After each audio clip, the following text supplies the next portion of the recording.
Hamon sa kanila si Kuya. Katulad na lamang ng nakikita nyo ngayon, may mga pumapasok sa eksena. Nandito kasama ko ngayon ang dalawa nating kakuntsaba at meron silang secret chat. Handa na ba kayong dalawa?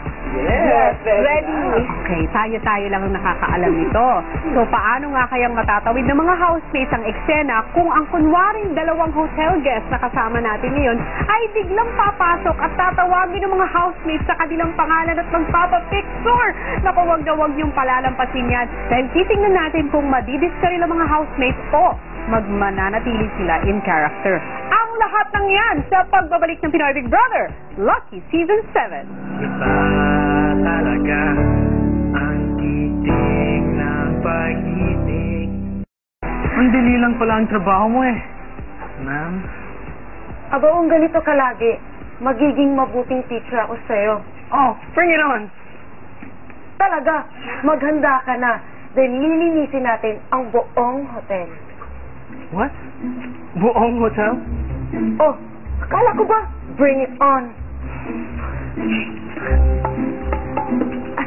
Good evening po, Ma'am Sir. Oh, may dumaang guest, di ba?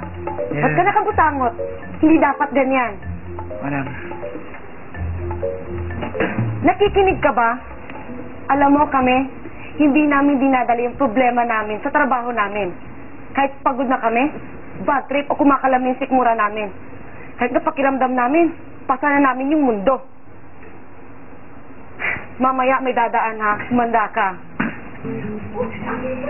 Atitay! Atitay! Oh! Baby! Andrew! Anong ginagawa niyo dito? At ba't yun naman nalaman na nandito ako? Ah, tinanong po namin sa baba sa hotel. Sige, relax. Sinasamahan ko lang si baby para sa project niya. Di ba, baby? Opo. Pagbitawan mo si baby. Maka-baby ka, iba yung dating nun na. Kasalanan ko ba na baby ang pinangalan ni Aling Lord sa kapatid mo? Ate Ikay, huwag ka na mag-alala. Talagang nagpasama lang ako kay Andrew. Kailangan ko lang kasi mag-interview para sa social studies namin. Eh, malapit lang naman yung hotel, kaya dumaan na kami. Kapag ako niloloko niyo, naku, ikaw talaga, Andrew, tatagtarin kitang parang sisi. Pag nagkataon yan, yun ang pinakamasarap na sisig in the whole world. Wait. Sorry, did I get this right? You two are sisters? Oo. Ikay, what happened to you? Wow, ha? Wow lang talaga. Magtrabaho ko na nga lang dyan. Teka muna. Sapulan muna sila ng gates na malaman ko kung tama bang ginagawa mo. Ay, grabe. Guys, I'm sorry, the guests, we're cleaning at the moment, I'm sorry. Pasensya na po, ha? Is this your room? Is this your room? Halika na nga, magtrabaho na tayo. Look, we gotta go. Sorry, ma'am, we have we have work. Pasensya na po, ha? Pasensya na po, ha? Dito lang.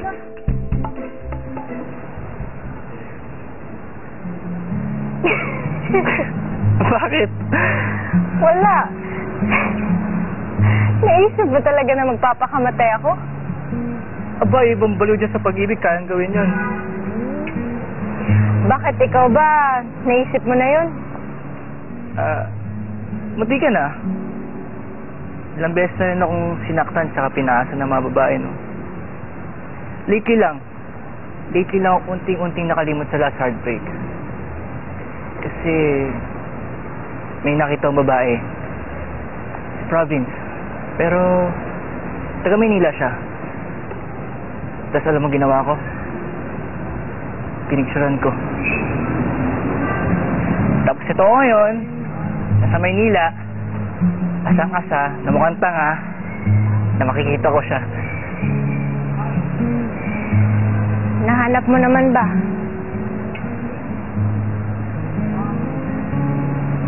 Hindi ko na siya hanapin.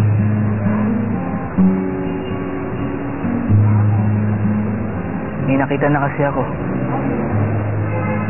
Mas maganda. At gaya ko, nasaktan din. Naniniwala kasi ako, yung mga tao nasaktan na, pag nagmahal ulit yan, hindi gagawin saktan yung bago minamahal niya. Yun ay kung handa siyang sumugal ulit. Hindi ko alam kung kaya ko na o kung kaya ko pa. Bakit naman hindi? Kim, ang puso, pag paulit-ulit nasaktan yan, hindi makapagod magmahal.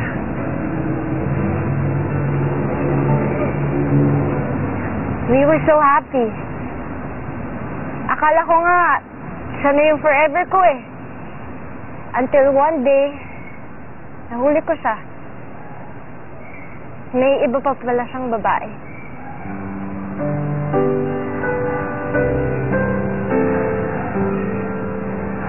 Halika nga! Alam mo, pag broken-hearted ako, sinisigaw ko lahat ng sama na loob ko. Mga hayop kayong magaloko kayo! Ano, ikaw naman? Ako? Ayoko nga, nakakahiya. Ano nakakaya? Wala naman tao dito eh. Please na. Ito. Mga babae na nakit sa akin! Ako pala yung sinayang niya! Oh! Kim!